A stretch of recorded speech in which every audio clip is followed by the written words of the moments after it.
Chairman ঘাট নোয়াখালীর একটি ঐতিহ্যবাহী স্থান। নোয়াখালীর মূল ভূখণ্ডের প্রান্তসীমা উত্তর থেকে দক্ষিণ ক্রমেই প্রশান্ত ও প্রমত্ত হয়ে আসা মেঘনা নোয়াখালীতে এসেই আছড়ে পড়ে বঙ্গোপসাগরে। তারপর দৃষ্টির শেষ সীমানায় নদী আর সাগর একাকার হয়ে যায়। নোয়াখালী থেকে হাতিয়া ও নিজুম দ্বীপ যাওয়ার একমাত্র স্থান চেয়ারম্যান ঘাট।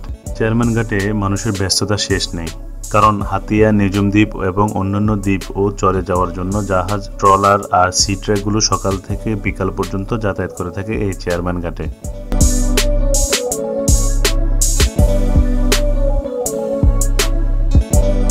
নোয়াখালী শহর থেকে চেয়ারম্যান ঘাটের দূরত্ব প্রায় 50 কিলোমিটার এবং সময় লাগে প্রায় 1 ঘন্টার মতো।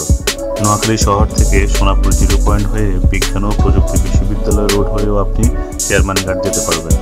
আবার মান্নাননগর চৌরাস্তা হয়ে উত্তর ওয়াপদা হয়েও আপনি চেয়ারম্যান ঘাট যেতে পারবেন।